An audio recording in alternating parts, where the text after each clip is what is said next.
Bapak Ibu para saudari dan saudari yang terkasih, beberapa pokok renungan untuk kesempatan sore hari ini. Yang pertama ada cukup banyak kalau kita mau merefleksikan dari bacaan-bacaan hari ini, tapi semoga tidak cukup banyak sekali yang saya sampaikan. Semoga 10 menit cukup karena Anda sudah kipas-kipas. Semoga setelah pasca nanti minggu depan sudah ada AC terpasang, Bapak Ibu. Tapi Anda sudah ngecek belum kudusnya kosong belum? Kalau kosong Anda belum ngecek. Semoga minggu kedua berarti minggu depan. Semoga. Tapi ya nggak tahu gitu ya. Nah yang pertama Bapak Ibu para saudara-saudara, kalau kita merayakan Kamis Putih dan kalau kita melihat bacaan pertama, kedua dan bacaan Injil sore hari ini, maka kita akan menemukan di sana akar perayaan Ekaristi yang kita punya sekarang. Maka dengan rendah hati kita perlu mengakui perayaan Ekaristi kita salah satu akarnya adalah dalam tradisi orang-orang, tradisi peribadatan orang Israel. Tapi satu hal saja Bapak Ibu yang menarik yang perlu saya sampaikan kepada panjenengan semua. Kalau seandainya kita berasumsi, kalau kita katakanlah menetapkan Tuhan Yesus itu meninggal pada tahun 33, lalu Ekaristi pertama itu kira-kira tahun 33, maka sekarang perayaan Ekaristi kita itu sudah berusia 1992 tahun. Maka perayaan Ekaristi yang tua dan kuno, dan bukan kuno ketinggalan zaman, tetapi kita harus bangga selama 1992 tahun Ekaristi kita nyaris tidak ada perubahan yang sangat signifikan. Artinya orang Katolik itu bisa mengatakan dirinya setia. Bukan karena gereja Katolik itu setia sejak awal sampai sekarang. Kalau orangnya belum tentu setia, tapi gerejanya setia. Itu Anda bisa cek sendiri. Kita kadang-kadang tidak setia, tapi gereja setia dari awal sampai sekarang Ekaristinya sama. Lalu Bapak Ibu para saudari-saudara, catatan menarik kalau Anda mau mengirsani bacaan pertama kitab Keluaran, maka Tuhan Yesus dalam bacaan hari ini memberikan kepada kita perjamuan baru, memberikan kurban baru. Nah, dalam bacaan pertama diceritakan sama seperti dalam tradisi bangsa-bangsa lain dan suku-suku bangsa yang lain, juga orang Jawa, orang manapun juga, saya pikir suku-suku di Indonesia sama. Setiap kali ada upacara selamatan, rasa-rasanya kita masih kadang-kala percaya yang menyelamatkan itu perantaraannya ayam, perantaraannya itu kambing, perantaraannya itu babi, perantaraannya itu sapi, perantaranya itu kerbau.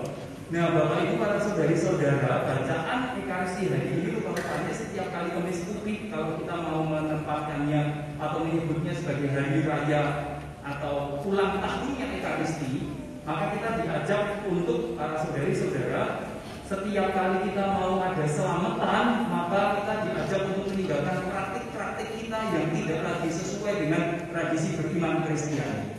Maka besok kalau ada selamatan, tak perlu lagi potong ayam.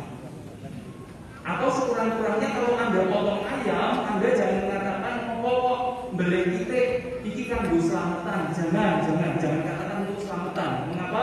Sing nyelametke awake dhewe sampun paripurna Bapak Ibu, hanya satu dan satu-satunya Tuhan kita Yesus Kristus. Maka kalau besok ada yang potong ayam untuk upacara, maka katakanlah jangan untuk selamatannya Gusti Yesus. Selamat untuk Gusti Yesus. Tetapi kalau kita potong ayam, kalau ditanya, Mbak, waktu kok tesih beli ayam kangge nopo? Sampun ngantos kangge selamatan, tapi harus dikatakan kanggo nyuguh sing para rawuh. Begitu saja Bapak Ibu. Ya kan? Karena nyatanya untuk Anda yang Anda potong itu tidak akan dibakar habis pada Tuhan kok. Enggak tahu. Enggak, saya yakin kok Bapak Ibu enggak ada Anda itu memotong ayam lalu dibakar sampai habis sama sekali, lalu bau-baunya untuk Tuhan. Enggak tahu, pasti goiman toh. Mosok mau digawe gosong dadi areng. Pasti kan pengen ditedo kalian sing ngesaki, ya toh. Maka mulai sekarang Bapak Ibu, kalau Anda mau beli apapun terserah. Tetapi kalau gagasan selamatan menurut bacaan hari ini, selamat yang lagi pisan dan oleh satu orang Tuhan kita Yesus Kristus. Maka wis rasa beli apapun juga. Maka kalau ada yang beli ayam itu bukan untuk Tuhan Yesus, bukan untuk selamat, tetapi sebagai sajian bagi orang-orang yang akan datang. Itu bacaan 1, 2, 3. Bacaan pertama, kedua, dan Injil mengatakan kepada kita demikian. Maka mari kita berhenti mengatakan potong binatang untuk keselamatan. Dan Tuhan Yesus sudah menyelamatkan kita sekali dan selamanya. Itu yang pertama. Besok kalau ada potongan yang lagi, tidak untuk keselamatan, tetapi untuk hidup tamu-tamu yang datang. Itu satu. Lalu yang kedua, Bapak Ibu para saudara-saudara, menarik dalam bacaan hari ini kita diajak untuk merayakan perayaan Ekaristi dan merenungkan kembali perayaan Ekaristi itu sebagai sebuah kisah. Ekaristi itu Bapak Ibu suatu cerita. Ekaristi itu cerita. Maka kalau kita mendengar dalam bacaan pertama hari ini dan bacaan Injil, maka panjenengan akan mendengar ada cerita di sana. Jadi Tuhan memerintahkan orang Israel untuk melakukan ini, lalu lakukanlah seperti ini, makanlah seperti ini. Jadi Ekaristi itu cerita, Bapak Ibu. Jadi apa itu namanya? Ekaristi itu bukan sekedar sembayangan, tapi cerita. Injil pun sama, diceritakan Tuhan Yesus menghendaki makan bersama para muridnya. Tolong siapkan ini, bacaan Minggu Palma kemarin, siapkan tempat, lalu apa itu namanya, belanjalah macam-macam. Lalu ada cerita. Maka Bapak Ibu para saudari-saudara, yang kedua permenungan bagi kita, yuk kita buat setiap perayaan Ekaristi yang kita rayakan itu menjadi cerita kita masing-masing. Nah, bagaimana supaya bisa menjadi cerita kita masing-masing? Nah, salah satunya Bapak Ibu, setiap kali kita diingatkan, saben-saben kita pergi perayaan Ekaristi, bawalah apa yang kita rasakan, kita pikirkan yang mengganggu ataupun yang menggembirakan diri kita, persembahkan kepada Tuhan. Maka setiap kali Ekaristi, Bapak Ibu, para saudari-saudara, datanglah lebih awal. Hari ini ada banyak umat yang datang sangat awal. 2:30 sudah datang. Maka artinya orang yang ingin bercerita kepada Tuhannya, ya kan? Apa itu namanya? Aku pengen waktu sing luweh gasik karena saya ingin cerita pada Tuhan. Saya ingin menceritakan macam-macam gitu kepada Tuhan saya. Maka ceritakan kepada Tuhan. Maka Ekaristi Bapak Ibu itu cerita juga sebetulnya. Kalau kita lihat Perjanjian Lama, bacaan pertama itu cerita tentang segala sesuatu sebelum Tuhan Yesus hadir.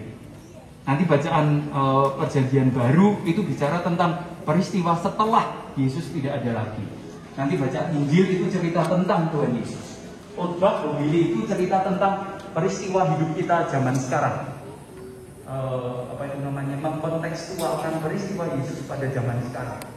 Selalu ada demikian. Selalu ada Ekaristinya nanti di Ekaristi. Maka Bapak Ibu para saudari-saudara, mari kita buat Ekaristi kita menjadi sebuah cerita. Maka setiap kali kita datang, sampaikan kepada Tuhan, buat repot, senang bungahnya hati kita masing-masing. Tuhan, hari ini saya senang, senangnya ini, senangnya itu. Tuhan, hari ini saya susah, susahnya ini, susahnya itu. Ceritakan kepada Tuhan. Lalu Ekaristi akan senantiasa kita rasakan sebagai cerita saya dengan Tuhan saya. Setiap kali saya pulang misa, kalau ditanya dapat apa, saya pasti dapat sesuatu karena saya cerita dengan Tuhan saya. Saya ngobrol dengan Tuhan saya. Maka jangan menunggu khotbah lalu dapat sesuatu, enggak. Khotbah enggak selalu dapat sesuatu, Bapak Ibu. Jangan menunggu kur tidak selalu memberi kita sesuatu. Tetapi kalau kita datang menceritakan sesuatu, pulang pasti dapat sesuatu. Misalnya aku wis ngomong kaya woro ngalor ngidul ning Gusti mboten ngendika napa-napa. Lalu kan dapat to entuk apa? Aku entuk dinengke Gusti. Nah, itu kan bisa jadi panjenengan. Tapi itu gagasannya. Ekaristi itu cerita. Maka setiap orang perlu punya ceritanya sendiri kepada Tuhan. Dalam bacaan-bacaan hari ini para rasul punya cerita tentang Tuhan. Tuhan yang membasuh kaki, Tuhan yang meraihkan Ekaristi, Tuhan yang kasih pada mereka semua, dan macam-macam. Itu yang kedua, Bapak Ibu para saudara-saudara, setiap perayaan Ekaristi, mari kita jadikan cerita kita dengan Tuhan kita, cerita kita masing-masing. Itu yang kedua. Lalu yang ketiga, Bapak Ibu para saudara-saudara, hari Selasa kemarin sebelum kami mengikuti rekoleksi imamat, saya ketemu adik saya yang tinggalnya di Tembok 4 Puro Papua.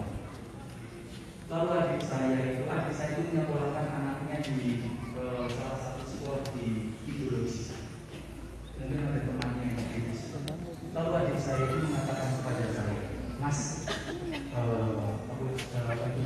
kanca-kancaku sing omahe prenggolayan do omong apa jenenge kowe kenal karo Romo Yudino ora? Oh, kenal. Kau kae masku. Wah. Lalu temannya itu mengatakan pada adik saya, Mas mungkin yang bisa misalnya teman adik saya di sini. Anaknya masih SD sih, nah, maka bukan neneknya pasti. Karena ada dia menunjukkan pada saya joget velocity-nya juga, berarti kan non-stop, pasti bukan neneknya. Ada nggak teman? Gak usah nanti daripada dibully. Tetapi yang ketiga, Bapak Ibu para saudara-saudara yang ingin saya sampaikan dalam bacaan-bacaan hari ini, rupa-rupanya saya bisa punya dasar argumentasi, Bapak Ibu, mengapa saya harus berlama-lama. Mengapa juga? Karena saya ingin mengajak Anda cinta pada Ekaristi. Maka bacaan-bacaan hari ini, perenungan saya yang ketiga, kita diajak untuk mengenal Tuhan itu cinta pada muridnya, maka dia memberikan diri dalam rupa roti dan anggur. Maka sebaliknya kita pun juga sama diajak untuk punya cinta kepada Tuhan.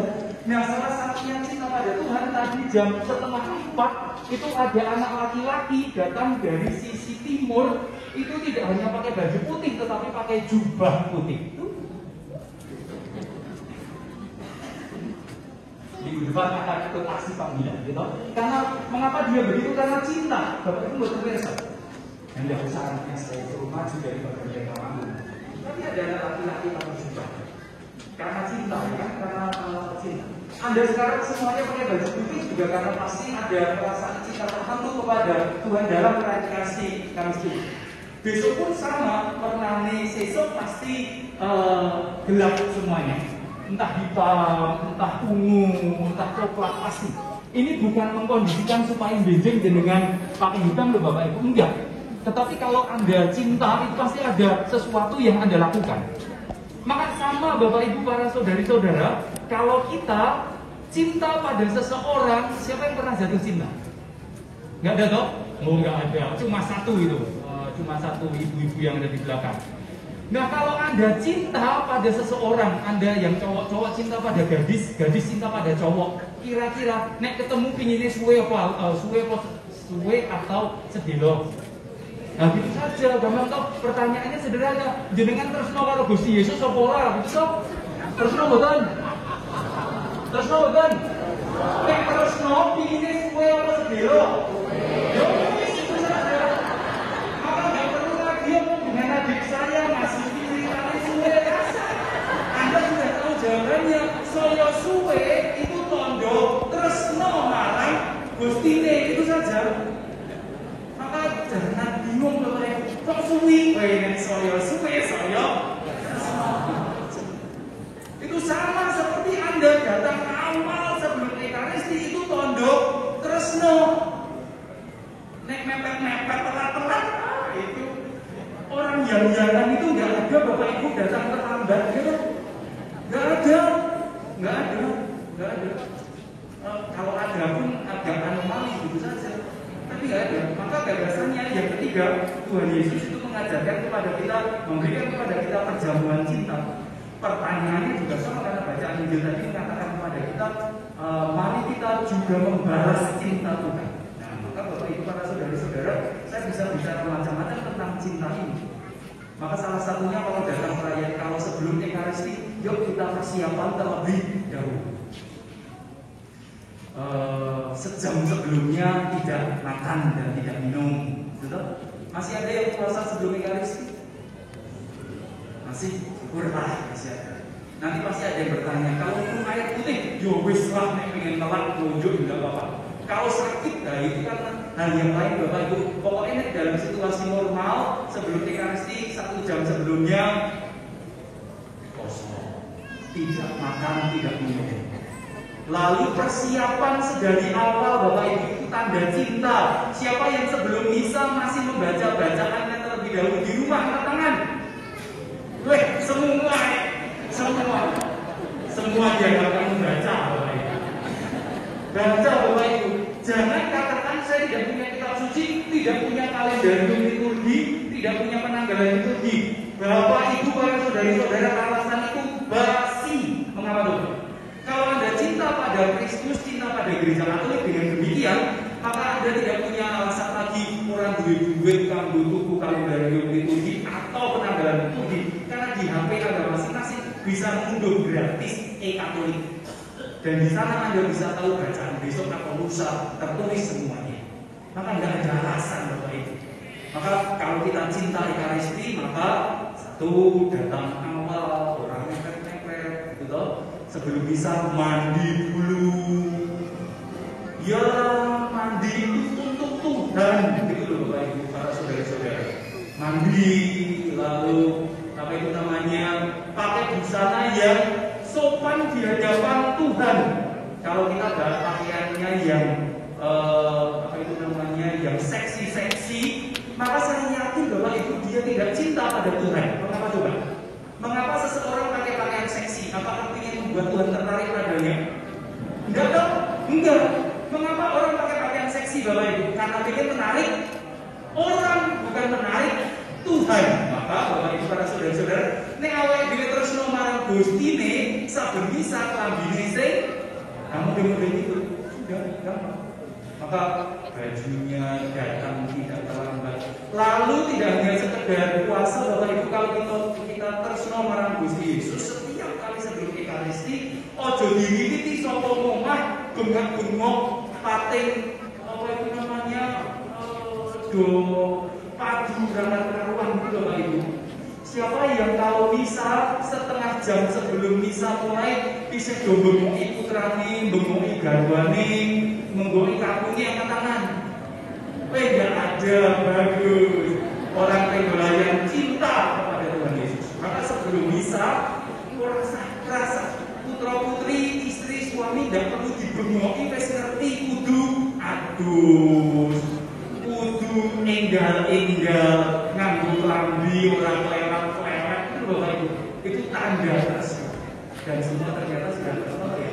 Nggak ada sih perlu dibengoki kok kalau ke gereja, nggak ada lah. Hebat. Semoga itu ya Bapak. Itu tersentuh Bapak. Maka yang ketiga, maka perayaan Ekaristi itu tanda cinta.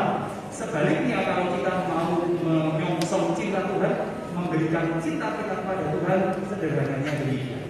Maka semoga selama setahun ke depan nanti setiap kali ini saya akan menyampaikan apa yang perlu kita kembangkan dalam Ekaristi, pengetahuan tentang Ekaristi dalam bumi, supaya kita akhirnya semakin cinta pada Ekaristi, cinta kepada Tuhan. Ada banyak yang bisa dibahas. Itu yang ketiga. Itu yang ketiga. Termasuk Bapak Ibu para saudari-saudara, kalau kita memang cinta pada Kristus, kalau Ekaristi, ya tadi ada contoh yang bagus dari Pak Ketua Lingkungan Markus ketika saya masih nonton anak-anak saya tadi. Pak Ketua Markus tadi saya tanya, Pak, kok tiambaan njen romo karena tugas. Nah itu pun nanti kami misalnya yang kedua. Nah itu contoh bagus Bapak Ibu. Itu contoh bagus. Bagusnya apa itu? Kalau saya tugas takdir nun sewu, kalau saya menyinggung, saya suka menyinggung.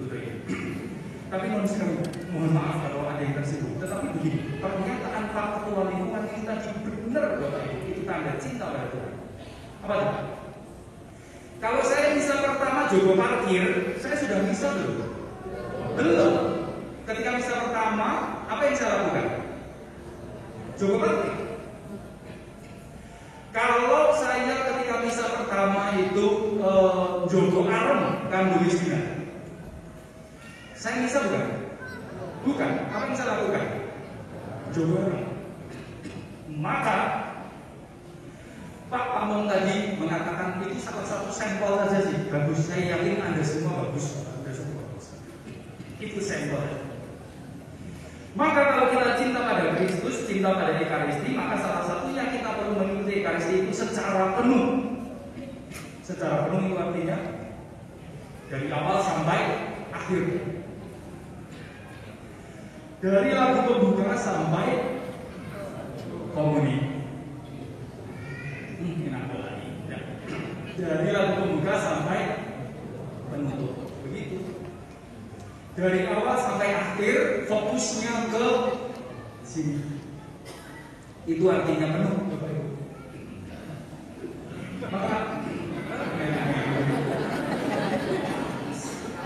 Maka itu gagasan, saudari-saudari. Jadi itu penuh kalau kita cinta pada Tuhan, itu penuh. Maka sama itu gagasannya yang saya tawarkan kepada panjenengan. Jadi kalau kita mau dikasih yuk yang penuh dong, setahun seterusnya demikian. Berikutnya, kalau kita cinta kepada Tuhan, cinta pada Ekaristi, maka kita juga setiap kali Ekaristi kita perlu mengikutinya secara aktif. Aktif itu apa Bapak Ibu? Aktif itu kalau saya mengatakan Gusti Manunggalo, atau Bapak Ibu? Tuhan sertamu, itu aktif. Kalau kor ngajak menyanyi nomor 400, Bapak Ibu melakukannya ada? Serius. Tadi ada yang nyanyi? Ada, bagus, semua nyanyi, semoga. Itu aktif Bapak Ibu. Jadi kalau kor ngajak nyanyi, Anda nyanyi. Lalu kalau pastor mengatakan Tuhan sertamu, Anda menjawab. Lalu pokoknya ada jawaban-jawaban itu. Kalau waktunya berdiri, Anda berlutut. Berdiri ya berdiri, berlutut itu aktif Bapak Ibu. Jadi Ekaristi itu demikian. Lalu yang terakhir, kalau kita cinta pada Ekaristi, cinta pada Tuhan yang hadir dalam Ekaristi, maka kita perlu punya kesadaran. Kesadaran itu artinya tahu ngopo aku ngono, ngopo aku gini gitu Bapak Ibu. Jadi maka semoga selama setahun ke depan saya bisa banyak menyelipkan sedikit-sedikit tentang Ekaristi, dalam Ekaristi. Itu yang kedua, yang ketiga, cinta. Mari kita cinta pada Tuhan. Mari kita berlama-lama pada Ekaristi. Toh karena kita sudah tahu memang waktunya Ekaristi. Semoga kita memaknainya juga dan semoga kita mengikutinya penuh aktif dan sadar. Yang ketiga. Lalu yang terakhir, Bapak Ibu para saudari-saudara, yang keempat, nanti setelah homili ini ada upacara basuh kaki. Saya hanya ingin memberi catatan sedikit Bapak Ibu. Ada beberapa praktik di antara kita membasuh kaki itu artinya apa itu namanya minta ampun. Dalam praktik-praktik kelompok kita, saya tidak ingin mengatakan itu keliru, enggak. Tetapi bacaan hari ini lalu-lalu Bapak Ibu membasuh itu dikatakan dalam kitab Injil hari ini, membasuh itu tidak urusan mengaku dosa atau minta ampun, bukan Bapak Ibu.